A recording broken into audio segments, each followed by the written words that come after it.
계시고요. 또 여기 한국인 상공회 법률고문으로 계십니다. 교수님 큰 박수로 좀 맞아주시고. 네, 여러분 반갑습니다. 예, 오늘은 프랜차이즈에 대한 이런 법규를 여러분과 함께 공유하는 시간을 갖도록 하겠습니다. 사실 중국은 그 속담이 하나 있는 게 민이食为天이라고 이런 게 있어요. 그러니까 뭐냐면은 민은 먹는 것을 하늘 여긴다. 예. 이만큼 이제 중국 국민들은 먹는 거에 대해서 상당히 중시를 해요. 예. 중국에도 보면 이제 8대 요리가 있잖아요. 뭐 광동 요리, 사천 요리, 예. 예, 그럼 또 호남 요리, 예. 절강 요리, 예. 유살, 산동 요리, 예. 한유 요리까지 해서 모두 8개로. 그런데 유독 광주는 또 어떤 별명이 있냐면은 스살 광주. 내가 하나 써보시네. 이렇게 예. 먹는 것을 중시한 나라인데도 불구하고 광주는 또한 먹는 건 그래도 광주다. 네, 이런 뜻으로 우리가 이해를 합니다. 우리말로 이해를 하면 수염이 대자라도 먹어야 그쵸 양반이다 뭐 이런 얘기가 그만큼 먹는 것이 이렇게 중요하다는 것이에요. 그래 우리 광주는 사실 이렇게 GDP도 상당히 높고 중국 4대 일선 도시 중에서도 경제력이 탄탄하기 때문에 그만큼 소비력이 됩니다. 그래서 굳이 이렇게 레벨로 나누면 최고급, 고급, 중급, 하급 이렇게 4 등급으로 요식업에 대한 등급을 나눌 수가 있고요. 종류별로 보면 중국 8대 요리가 다 들어와 있어요. 그리고 또 전 세계 요리가 다 들어와 있습니다. 일본 요리, 한국 요리, 아프리카, 인도, 저기 이란, 전 세계 요리들이 다 들어와 있어요. 그만큼 이 도시 자체가 시장이 크고 그다음 경쟁이 치열하다는 이런 뜻으로 제가 이해를 하게 되겠습니다. 사실 중국에 와서 프랜차이즈로 성공한 기업을 우리가 한국 업체를 좀 뽑아보면 그렇게 많지는 않으세요. 그 한국식으로 보면 한식으로 봤을 때는 본가가 그래도 가장 큰 성공한 케이스로 우리가 뽑을 수가 있고요. 그다음 이제 커피점이나 예, 그다음에 이제 뭐 단과점 이런 것들도 많이 들어오고 있는데 아직 커피점들은 그렇게 스타벅스처럼 1, 2위를 다투는 이런 위치는 아닌 것 같습니다. 저는 오늘 이 프랜차이즈에 대해서 여러분과 얘기를 나눠보고 있습니다. 일단 우리 중국 요식업 산업에 대한 현황을 보면 2017년 말 기준으로 해서 판매량이 39,000억 RMB로 39,000억 RMB로 되어 있습니다. 이만큼 중국 시장의 중국의 그 요식 산업에 대한 시장이 어마어마하게 큰 이런 시장입니다. 여기 보면은 물론 시장 규모는 이렇게 크지만 경쟁이 치열하고 여기 보면은 3고1저라는 이런 통계가 나왔는데요. 인력 성분이 올라가고 그 다음에 식자재에 대한 원본이 올라가고 그 다음에 이제 임대료 이 3가지가 지속적으로 해마다 올라가고 있어요. 올해도 지금 광주시 그 최저 분배를 보면 2,000원인가 이렇게 올라간 걸로 제가 알고 있습니다. 그래서 옛날에 비해서 많이 올라갔어요. 그리고 몰릴리티, 이 몰릴리라고 하는 거는 그 이윤이 낮은 거. 그러니까 성분은 올라가고 이윤은 낮은 이런 특성을 갖고 있습니다. 지금 2012년부터 17년까지 데이터를 보면 이게 요식업 성장에 대한 이 통계인데요. 2017년 말까지 해도 이게 보면은 규모가 상당히 큽니다. 아까 말씀드린 대로 39,000억 RMB로 이렇게 성장했고요.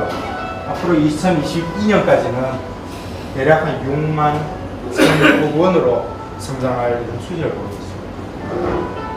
그리고 최근 들어서 이제 주의를 우리가 걸려야 될 부분은 O2 시장인데요. 대표적인 사례를 보면은 광고나 그 다음에 이제 와이마이, 얼라마 이런 업체들이 사실은 이제 많이 성장했어요. 그래서 지금 광고나 이런 와이마이 하는 밖으로 배달하는 이런 시장 규모가 상당히 이제 커졌어요. 그래서 2022년까지 봤을 때는 대략 15만 억 원으로 이제 추정이 되는 그런 상황입니다.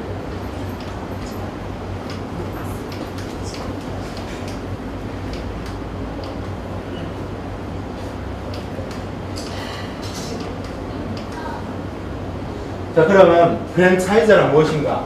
네, 프랜차이즈에 대한 정의를 중국 상무부에서 결정한 이제 프랜차이즈라는 의미를 우리 한번 알아보겠습니다. 일단은 등록 상표 혹은 기업 로고, 특허 또는 전문 소유의 기술이나 이런 경영 자원을 가지고 법인이 계약서 체결을 통해서 기타 경영자에게 자신의 경영 자원을 사용하도록 허가하고 가맹자는 계약서에 따른 통일적인 경영 방식으로 경영하며 프랜차이즈에게 일정에게 프랜차이즈 비용을 지불하는 경영 활동이라고 정의를 내리고 있습니다. 여기에서 이 등록 상표는 사실은 강제 사항은 아닌데 일반적으로 봤을 때 프랜차이즈라고 하면 기본상 상표 하나 두 개 정도는 꼭 가지고 있어요.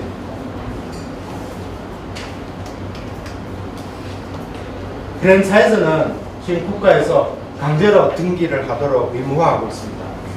그래서 이제 중국 상무부와 그 산하의 그 각성들에 보면은 상무청이라고 있어요. 광동성 말하면 광동성 상무청에 가서 등기를 해야 돼요. 그래서 이제 사전 등기를 하는데 프랜차이즈 계약을 맺은 후 10월 내로는 사무청이나 상무부에 가서 등기를 해요. 그래서 그 가맹점이 우리 본성, 예를 들어서 광동성에 있을 경우에는 그냥 광동성 사무처에 가서 등기를 하시고요. 그 다음에 이제 가맹점이 상해나 혹은 뭐 기타 지역에 있을 때는 중국 상무부에 가서 등기를 해요. 그리고 사후 등기라고 하는 거는 1년에 한 번씩 그 지난해 1년 동안 가맹 사이즈를 가맹 그 경영 상황에 대해서 보고서를 제출을 해서 올려야 돼요. 이런 거 안 하면 벌금이 나오세요. 상무부. 네. 那个是整个商务部. 그렇죠. 중국 상무부예요. 네. 자, 그럼 프랜차이즈가 어떤 조건을 갖춰야 되는지 한번 알아보겠습니다. 프랜차이즈는 반드시 법인이어야 됩니다. 그래서 우리 여기 오신 여러분들은 외국인이기 때문에 개인 사업자를 하실 수가 없어요. 그러니까 이제 본인의 이름으로 회사를 하시면 무조건 그리고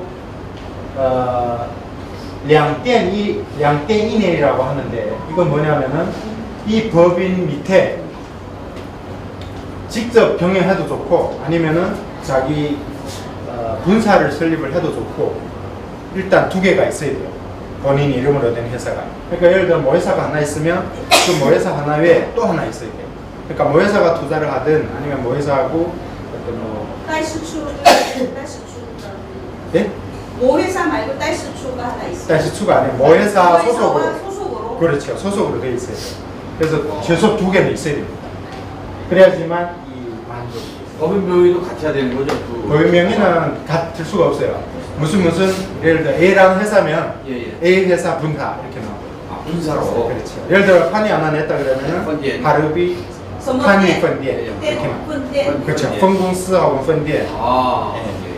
그래서 본점은 일반적으로 우리 이름을 좀 기독해 한다 그러면은 하루비 본부 이런 식으로. 그 1년 이상 지속인 건注册 다음에 1년인 거예요? 아니면 두 개 다 동시에? 두 개 다 동시에 1년? 그렇죠. 그러니까 얘가 하나 설립되고 바로 또 하나에서 그 마지막 회사가 1년이 되는 시점에서 두 개가 동시에 1년이 되는 그런 조건을 맞추시죠. 아,双方都要 1년이 돼야만 그렇죠. 되는 거예요? 네. 여기서 프랜차이즈를 시작하는 거를 지금 말씀하시는 거죠? 한국에서 들여오는 거 말씀하시는 거예요? 그렇죠. 중국에서 하는 거예요. 그리고 성숙된 경영 방식이 있어야 되는데 이건 아주 포괄적인 내용입니다. 성숙된 경영 방식이라고 하는 거는 뭐 서비스라든가 식자재 조달이라든가 그 다음에 뭐 기타 요리라든가 뭐 이런 것들은 자기소리 이제 알아서 하면 되겠습니다. 그만큼 이제 시장에 대한 이런 호응이 있으면 충분히 가능한 거죠. 그리고 등록 상표나 이런 거는 강제적인 건 아닌데 우리 현실적으로 봐서 적어도 한두 개는 있어요. 상표가 있어야지만 우리가 분점을 내도 하루비? 나 그거 어디서 들어봤는데 이렇게 만약 브랜드 가치가 올라가면 그렇죠. 나중에 하루비라 하더라도 상해 가든 북경 가든 나 저거 먹었는데 정말 좋았어요. 또 이제 가게 되는 거지. 우리 KFC 하면은 동일한 이런 경영 방식으로 해서 그런 거하고 똑같습니다. 이게 보면 지금 요식업이라 할지라도 특허권이나 특허권도 있으세요. 이 특허권은 주요하게 뭐냐면은 우리 그 디자인, 예를 들어서 우리 로고 있잖아요. 제가 어떤 그 주커피를 봤는데 주커피는 그 안에 들어가자마자 이제 기린이 아주 희미하게 좀 이렇게 있는 그림이 있어요. 그렇죠. 동물원 스텝으로 이제 했기 때문에 사실은 그런 업체들은 들어가면 그 컨셉이 동물원 컨셉으로 되어 있기 때문에 이런 특허권들이 상당히 이제 고객들에게도 사랑을 받고 있습니다. 참 예쁘게 했어요. 그리고 여기 상업 비밀 이런 건 이제 자체적으로 장악을 하시고, 그다음 경영 노하우 이게 가장 중요한 것입니다. 우리 가맹을 들어오는 사람들은 전부 다 이제 요식업에 대해서 잘 모르시는 분들이 대다수 들어올 수가 있고, 그렇기 때문에 이 식당을 경영하는 데 있어서 노하우를 전부 다 전수를 해줘야 돼요. 그러기 위해서는 자기가 우선 잘해야 돼요. 그리고 물류 이것도 상당히 중요한데요. 예를 들어서 이제 가맹점이 전 중국으로 다 이제 퍼졌을 때 그 식자재 조달이나 아니면 그 원자 소식품이나 이런 거를 어떻게 물류 시스템 통해서 자동으로 이송이 나지 이런 거는 전부 다 시스템화로 해야지만 양호한 서비스를 보장할 수가 있어요. 사실 보면 이거는 그렇게 복잡한 건 아니죠. 너무 간단하죠. 양땡이면 복잡한데 실제로 되게 복잡해요. 그렇죠. 실제로는 이게 간단해 보이는데 상당히 많은 노하우와 경영 자원, 경영 지원, 지식들이 필요합니다.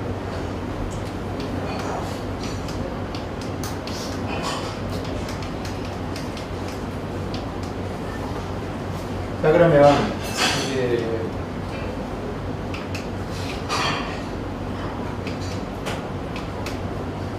이 프랜차이즈를 하기 위해서는 일단 가맹자하고 계약을 하기 전에 우리 정보 공개 제도라는 것이 있습니다.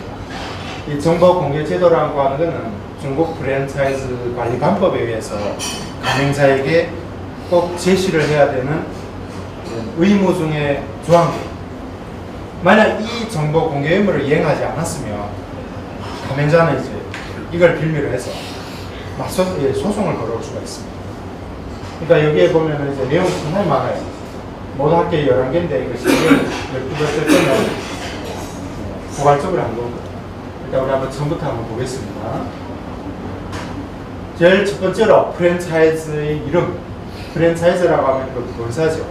그 본사의 이름, 주소, 법인 대표, 등록 자본금, 경영 범위를 비롯한 구체적인 기본 소개서가 필요합니다.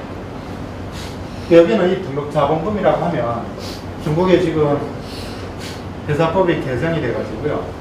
옛날에는 2년 안에 등록자본금이 전부 다 입금이 되어야 됐었습니다.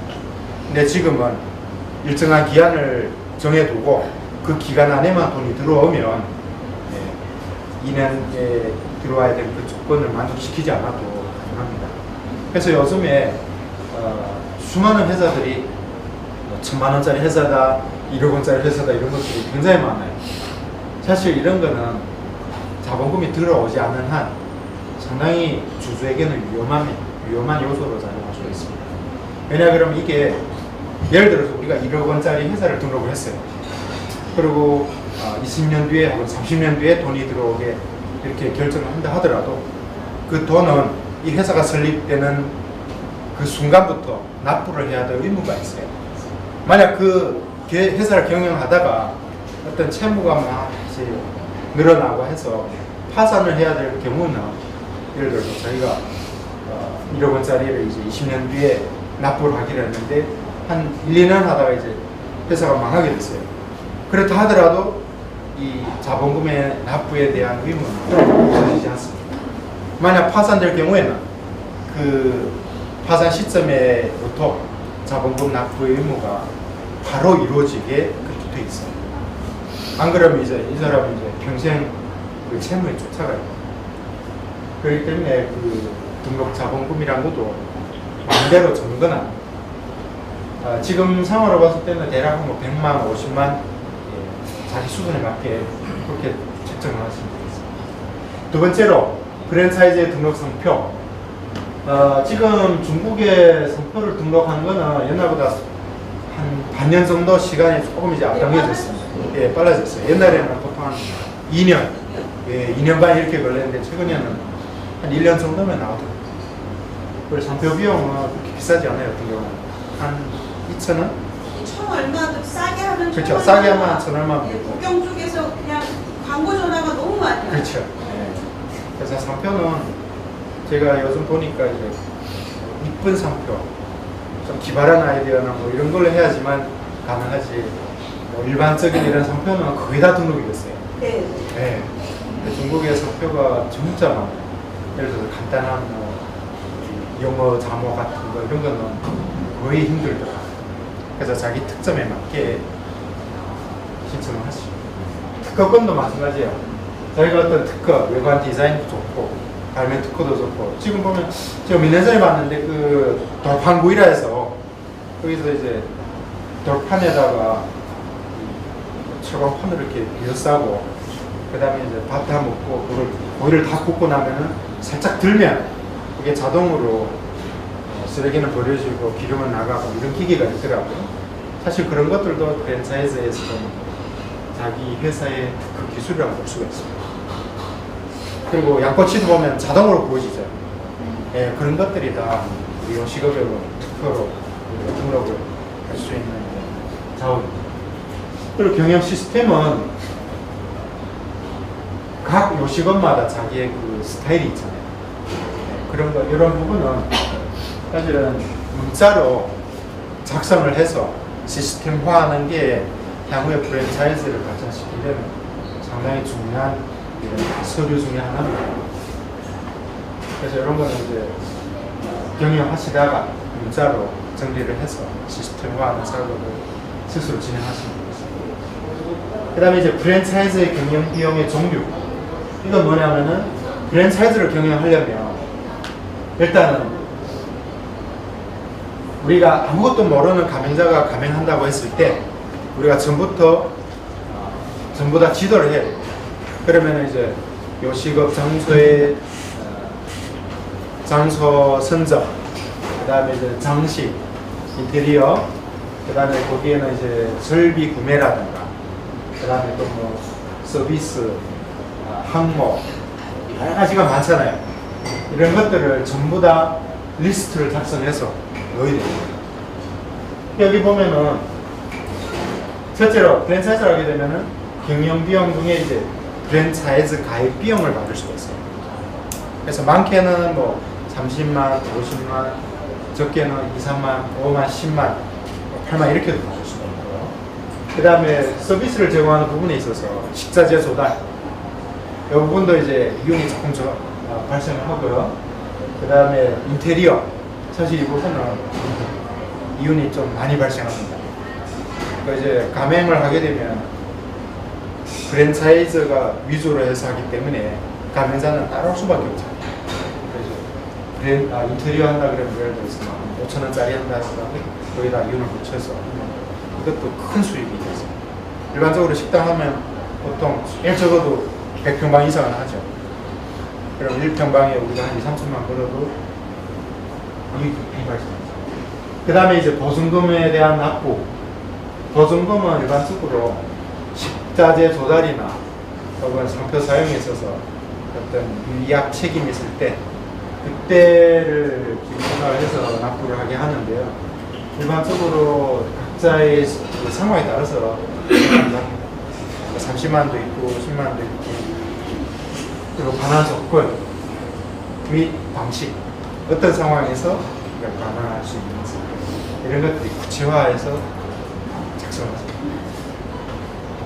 가맹사에게 제공하는 제품, 이거는 이제 주약에는 식자재가 되겠죠.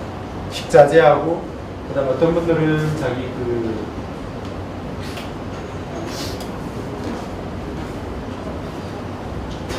상업 비밀이 유출된 특수한 어떤 그 식자재에 대해서는 직접 배송을 하는 걸 원하시는 분도 있어요. 그 다음에 이제 설비 리스트는 쫙 적으시면 돼요. 이거는 식당 하나 하게 되면 뭐 냉장고도 사야 되고 가마도 사야 되고 그렇죠. 이런 것들도 사실 이윤이 많지는 않지만 어느 정도는 생깁니다. 그럼 제5번을 보면 가맹자에게 지속적으로 지원되는 경영 노하우. 이 부분은 사실은 가맹자가 이제 가입을 하게 되면은 매달마다 내는 그 관리 비용으로 충당이 될 수도 있어요. 그러면 이 매달마다 내는 관리 비용으로 해서 경영 노하우를 전수를 하게 되는데, 사실은 그 중국 프랜차이즈의 한라산이라고 혹시 아십니까? 네. 한라산은 사실은 우리가 봤을 때는 그렇게 정통적인 한국 요리는 아니세요. 근데 이건 좀 이제 중국인들이 입맛에 맞게 좀 가공을 한 이런 업체인데, 여기에 있는 그 주스, 요리사, 그 요리사분은 전 중국을 1년에 한 번씩 쫙 돕니다. 그래서 설 딱 쉬고 이렇게 돌면은 거의 다음에 설 때까지 다 돌더라고요. 그때라야 다 돌더라고요. 아, 분점을 그렇죠. 분점을 다 돌면서 여기서 한 달, 저기서 한 달 이렇게. 그렇죠. 수시로 이제 뭐 여기서는 열흘 있고 여기서는 한 달 있고 뭐 어떤 데는 좀 금방 시작한 데는 가서 오래 있을 수도 있어요. 그래서 가서 현지 지도도 하고 그다음 무슨 문제가 생기면 공개하고 연락을 하고 이런 식으로 그는 중국 교포, 전적 교포가 하는 굉장히 크죠. 예. 근데 싸울 때 네. 한 10씩. 아니다. 사드 때 네, 아니요. 사드에 우리가 사실 한국 업체들이 손해를 봤어요. 대표적으로 나가죠. 그래서 이런 부분은 그렇게 지원되는 관리 비용으로 사실 커버가 거의 되더라고요. 그리고 기술 서포트입니다. 이건 이제 가맹점을 하게 되면 요리사도 교육해야 되고, 그 다음에 식당의 그 관리홀, 관리원도 우리가 교육을 해야 되고, 서비스 인원도 교육을 해야 되잖아요. 이런 부분은 어떻게 진행이 되는지, 교육 비용은 얼마인지, 이런 것들도 다 적어 놓을 수가 있습니다. 업무 교육. 이 업무 교육은 본부에서 주기적으로 진행할 수도 있고요. 1차적으로 진행할 수도 있는데, 일반적으로 지속적인 관리를 하시려면 정기적으로 1년에 뭐 5월이나 6월, 12월 뭐 이런 식으로 정기적으로 진행하는 것이 좋겠습니다. 그래서 이런 구체적인 내용하고 실시 방안들을 자세하게 적어서 넣어줘요. 가맹자의 경영 활동을 지도하고 감독하는 관리 시스템. 이 관리 시스템이라고 하는 거는 우리가 만들어야 됩니다. 이건 어디 뭐 폼이 있고 이런 건 아니에요. 이런 건 이제 진행을 하다 보면 자기 스스로 노하우도 생기고 하기 때문에 그걸 정리해서 자기들로 내셔서 자기의 지식재산권으로 만들어집니다. 그 다음에 가맹자의 투자 예산 금액. 가맹자가 뭐 어떤 도시에 어느 만큼 큰 장소에 가서 할 건지 이런 것들을 이제 가지고 오면 거기에 따른 우리 배려 비용이라든가 그 다음에 장시 기획이라든가 그 다음에 거기에 들어가는 전체적인 투자 예산을 우리가 제시를 하셔야 됩니다. 그 다음에 제공해야 될 것은 8번째로 중국 경내 현재 분포된 가맹업자의 그 시장, 분포 지역과 경영 상태에 대한 평가 보고서. 이런 거는 그렇게 어려운 건 아니에요. 쭉 사실 그대로 적어서 제출합니다. 그리고 최근 2년에 대한 회계사 감사 보고서와 신계 보고서. 이것도 어려운 건 아니에요. 이거는 중국에서 중국 회사 법상 해마다 해야 되는 겁니다. 그렇기 때문에 바로 제출합니다. 그다음 최근 5년 동안에 진행된 프랜차이즈 경영에 관련된 소송과 중재에 대한 진행 상황 이런 걸 다 정리해서 올려줍니다.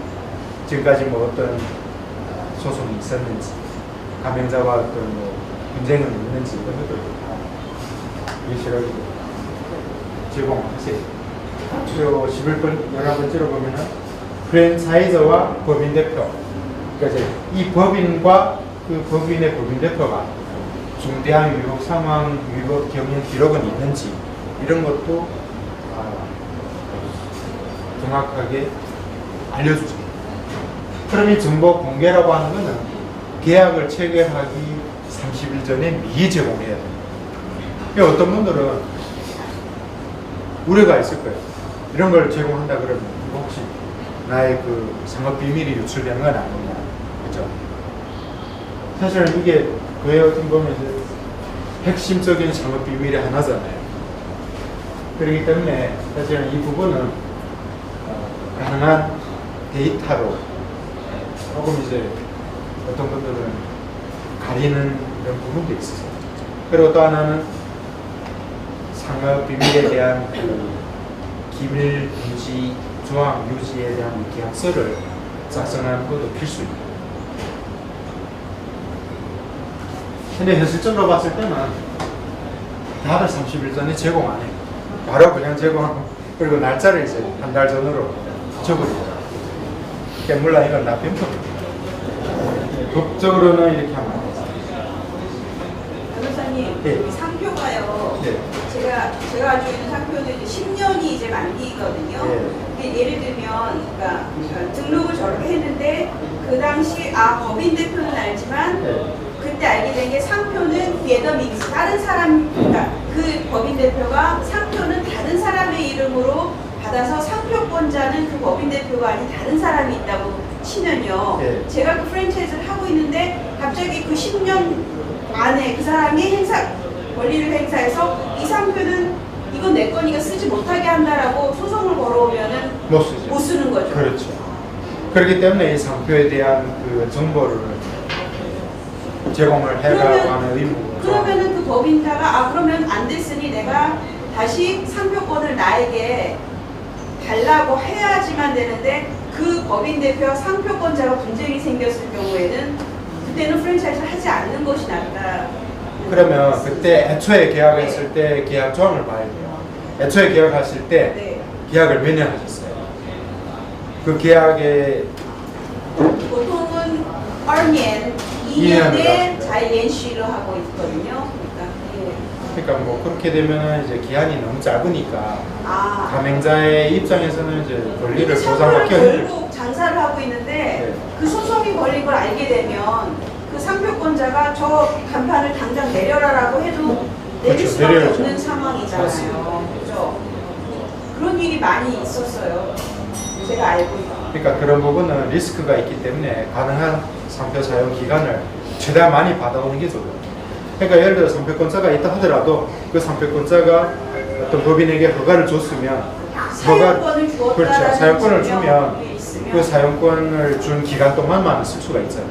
전회가 가능한가요? 그 전에 조회? 조회 가능해요. 조회 가능합니다. 상표국에 가면 상표국에서 조회 가능해요. 그러니까 가맹 좀 하겠으니까 전회를 해요. 상표 등록해주는 회사에다 얘기하면 다 대신해서 찾아줘요. 그렇죠. 그 질문이 하나인데 네, 그러면 말씀하세요. 저희가 하루가 한글이잖아요. 네. 한글도 등록 가능한가요? 한글도 등록은 디자인으로 하죠. 그러니까 디자인으로요? 글자가 아니라 디자인 모양으로 예, 이렇게 예, 예. 보이거든요. 그렇죠. 그게 나아요. 저희도 그래서 댄스판이 헌업비라고 하는 중국 이름으로 돼 있어요. 근데 그것도 사실 이번에 법인을 바꿔서 다른 걸로 바꿨거든요. 그래서 하루비란 이름을 어떻게 해야 되는지 가상 적히는 영문하고 중문으로 너무 중요해요. 예, 그렇게 하는 게 좋아요. 왜냐면 이게 중국 시장이 크잖아요. 예, 예. 그러니까 한국인만을 대상으로 하는 거는 이게 한계가 있어요. 그렇기 때문에 이제 사실 중국에 요즘 보면은 뭐 새로운 신형의 이런 제품들이 많이 나오잖아요. 그 피자도 보면 옛날에는 두리안 피자가 없었어요. 네, 요즘엔 그 두리안 피자가 나와서 히트 쳤어요, 그게. 클럽 칼사라고. 똑같아요. 걔가 처음에 발명해서 지금 했는데 그 피자헛도 이제 따라하더라고요. 네, 따라하고. 그러니까 이제 제품 하나 잘 개발을 하면 이게 큰 시장이 돼요. 그 다음에 이제 요즘 보면 이제 뭐 그 야채 전문으로 식당 하는 분들도 있어요. 야채만 먹는. 외자들이요. 예. 그 뭐 요즘 다 건강을 챙기니까 그것만 또 하는 분들도 있고. 하여간 그러니까 이제 장국은 다 우리만 좋아하지 중국인들이 별로 좋아 안 하죠. 그러니까 이제 중국인들이 좋아할 만한 거를 개발을 하면 큰 산업을 우리가 일으킬 수가 있어요. 그리고 이 프랜차이즈가 재미있는 게요. 중국의 일선 도시만 다 잡아도요. 어마어마한 시장입니다. 예. 그 우리 제가 아는 한 커피업체는 상해 북경,深圳, 광저우 이 4개를 한 건, 그러니까 총 도급을 줘버린 거예요. 그러니까 총대리를 줘봤는데 그게 한 곳에 500만 원씩 줬어요. 그러면 그것만 해도 2천만 원이죠. 그다음에 쌍동, 뭐 정도, 또 기타 이런 지역에는 한 곳에 120만, 200만 이 정도로 하니까 1년에 5천만 원 쉽게 벌어요. 그 다음에 이제 지속적으로 관리비가 또 들어가죠. 관리비에다가 인테리어 비용, 그것까지 하면 엄청나게 많아요. 큰 시장이에요. 그러니까 여러분들은 여기에 계신 분들은 사실은 앞으로 억만장자가 될 가능성이 충분히 있는 분들이세요. 큰 시장. 중국 식당에서 프랜차이즈로 1등이 어느 곳인가요? 1등이 외국 업체예요. 그 반성이 KFC 있죠. 반성 그 KFC하고 피자헛. 걔네가 중국 프랜차이즈로. 프랜차이즈. 중국 거로. 중국 업체요. 네. 중국 업체는 호거가 1, 2위예요. 와이포자. 양고 후가 될 거예요? 양고. 제가 그거는 잘 아직 모르겠어요. 근데 호거 때는 1등인 건 제가 알고 있어요. 예, 샤브샤브. 중민들 샤브샤브 좋아해요. 스타벅스도 급수 안에 들어가죠. 예. 근데 스타벅스도 발성보다는 못하더라고요. 아, 예, 아직은 이제. 자, 그러면 우리 프랜차이즈 계약에 들어가야 될 내용. 이것이 가장 중요한데요. 일단은 이 계약에 대한 분쟁이 굉장히 많습니다. 그리고 하면은 작년에 어떤 분은 이제 동관에서 식당을 하나 하셨는데 열심히 이제 인테리어도 다 하고 설비도 사고 했는데 불과 6개월 만에 이게 강제 철거가 되더라고요. 그래서 큰 손해를 봤어요. 그래서 계약을 하기 전에 일단은 그 저희가 입점을 하려고 하는 그 장소에 강제 철거 계획은 있는지, 그다음 부동산증이 있는지, 그리고 최근 들어서는 환경에 대한 이런 규제가 심하잖아요. 그래서 이제 새로 선 건물들은 전부 다 요식업에 따른 그 전문 배기관이 있어야 돼요. 그 전문 배기관이 없으면 이거는 요식업 허가가 안 나오더라고요. 그리고 또 소방은 우리 광주시 같은 경우에는 500평 이하는 등기만 하면 돼요. 근데 500평방 이상부터는 소방국의 동의를 받아야 되더라고요. 그래서 소방국의 동의를 받는 건 너무 어려워요. 등기만 된다고요? 예, 등기만 500평 이하. 저희 호신자가 돼서. 그 등기예요. 허가 아니에요. 허가증 저희 지금 허가증이 나오세요. 나온다고. 그 거기는 등기 상가라고 그래서 그래요. 건물이라서. 건물 안에 성과를 건물 안에서 상가가 된다고. 아마 그런 그럴까요? 그래서 거기에 우리 사실 보면 이제 소방허가나 이런 것들이 중요한 거기 때문에 이런 것들을 다 깔끔하게 이제 체크를 하셔야 돼요. 그리고 서면으로 하는 건 당연하고요. 프랜차이즈 2번 이것도 다 말씀드렸어요.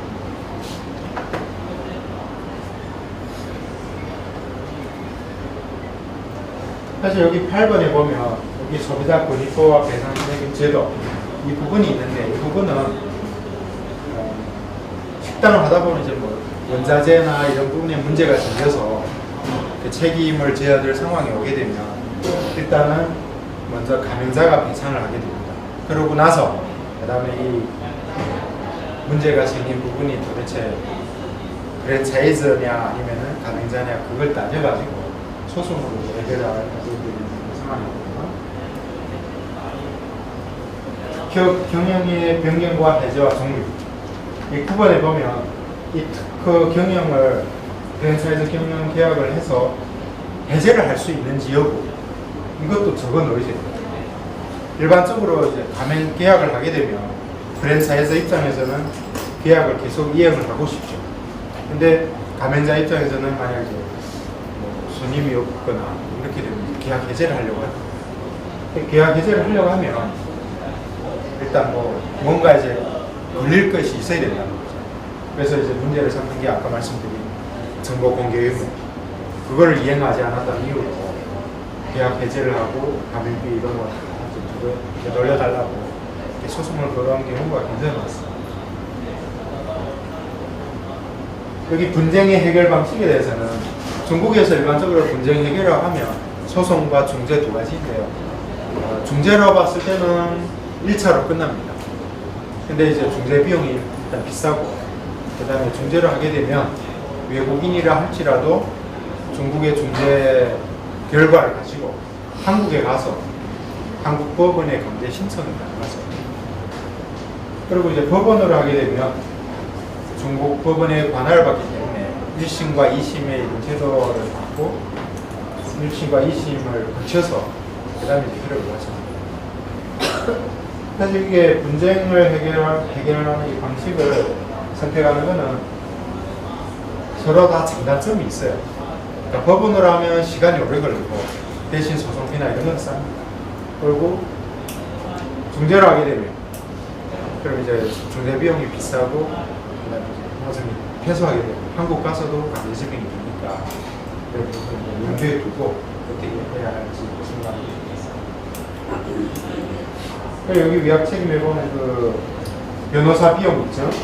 이 변호사 비용은 계약을 하실 때 변호사 비용도 사실 만만치 않습니다. 소송이 금액이 올라가게 되면. 그러니 변호사 비용을 패소한 측에서 지불하도록 하는 약정 방식도 선택이 가능하세요. 그래서 누가 패소하면 상대방 변호사비까지 다 낼 수 있게 그렇게 약정도 있습니다. 지금 우리 중국에서 가장 많이 발생하는 이런 계약 분쟁을 보면 이 위약 책임에 대한 부분 이런 것들이 명확하지 않아요. 그러니까 위약 책임이라면 어떤 조항에서 어떻게 했을 때 위약이 되고 그 위약 조항을 어겼을 때 어떤 제재를 받을 수 있는지 이런 것들이 명확하지 않습니다. 대부분은 그냥 대충 써요. 사실은 이게 큰 계약 같은 경우는 특히 프랜차이즈 이런 전문 계약 같은 경우에는 변호사를 선임해서 할 것을 그냥 간단한 계약이 아니에요. 그리고 여기 12번 보면 연락 주소와 전화번호, 이메일을 기재를 하라고 했는데요. 이 계약서를 처리하는 대부분의 이제 분들 보면 주소가 명확하지 않아요. 그러니까 이제 소송 걸려도 소송을 접수할 이런 관할 법원 이런 것들이 확정되기가 어렵고, 그 다음에 이제 법원에서 송달하기도 어렵고, 그리고 이제 이런 것들이 명확하지 않으면 이메일이라도 좋아요. 이 이메일도 그러니까 이제 효력이 있는 송달 방식 중에 하나입니다. 13번에 아까 말씀드렸고요. 그리고 프랜차이즈 관법에 의하면 이 가맹 계약을 맺을 때 가맹자가 계약 체결한 후 일정 기간 동안은 계약 일방적인 계약 해제권을 부여하도록 약정해야 된다고 써 있습니다. 여기에 보면 일정 기간이라고 하는 게 구체적으로 얼마인지 이거는 거기에 써 있지는 않은데 일반적으로 봤을 때는 보통 한 달에서 두 달 정도의 후배권이라고 그러죠.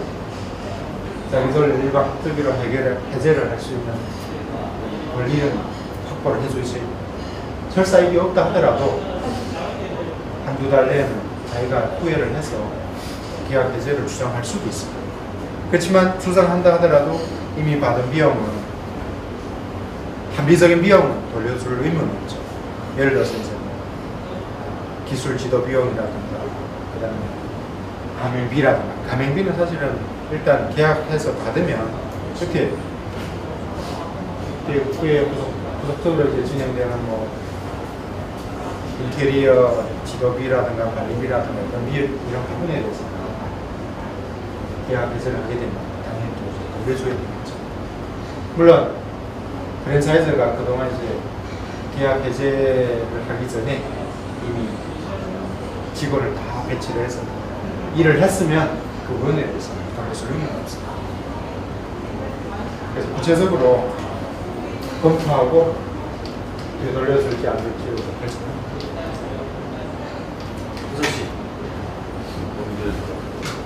자, 그리고 우리 최근에 행정관리감독기관이라고 하면 우리 중국에는 공산국입니다.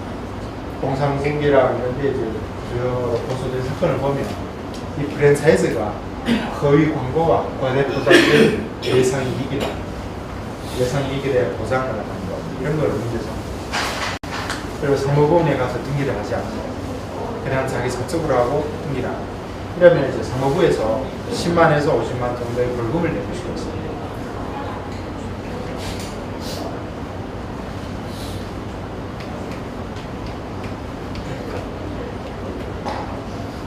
그리고 법원하고 경찰에 고소를 한 주요한 이 문제점들을 보면 프랜차이즈를 빌미로 해서 사기를 칩니다. 그다음에 이제 가맹자가 수익 창출이 어려울 때는 계약을 해지합니다. 그러니까 가맹자에게 우리가 앞으로 이제 프랜차이즈를 하게 되면 가맹자가 돈을 벌도록 해줘야 돼요. 그래야지만 이게 양성순환이 돼서 계속해서 이제 성장을 할 수가 있는 거예요. 그만큼 우리가 가맹을 하게 되면 인력을 많이 투자해서 돈을 많이 벌게 해야 돼요. 여기서 계약의 해제와 철회, 계약 무효 주장이라고 하는 것은 일반적으로 그 정보 공개에 대한 의무를 이행하지 않는 것을 가장 많이 지금 문제 삼고 있습니다. 그래서 대부분은 이것 때문에 패소를 하는 경우가 있습니다. 계약 사기, 이것도 마찬가지입니다. 프랜차이즈 하는 데 놓고 가맹점에 대한 그 가맹 비용을 받고 관리를 제대로 안 해서 그런 계약 사기로 신고를 하는 거죠.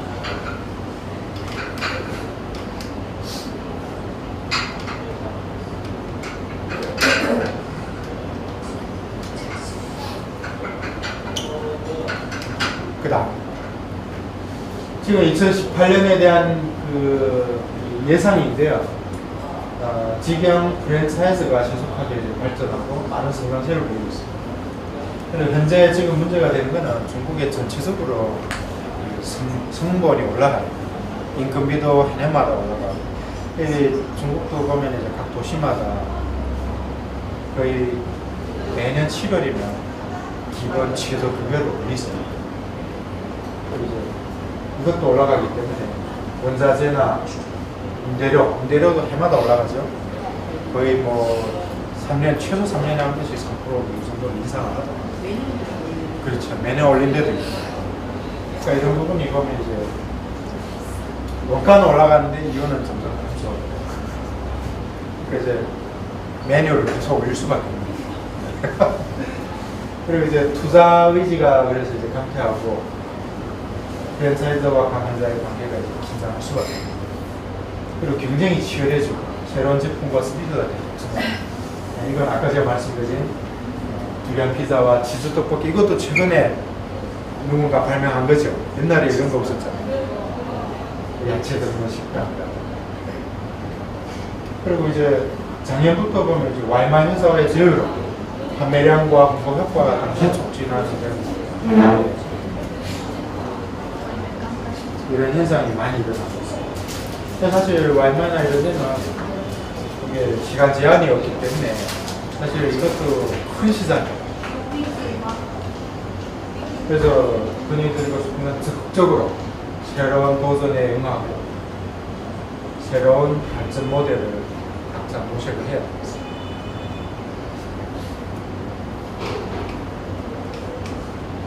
중국의 프랜차이즈의 그 관영 사이트라고 하면 CCFA인데요.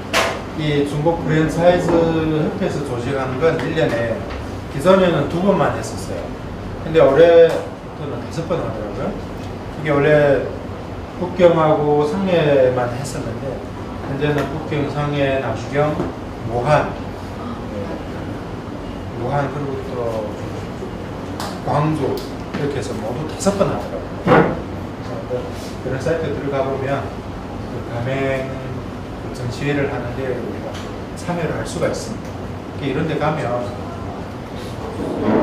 가맹점을 늘릴 수 있는 기회가 굉장히 큽니다.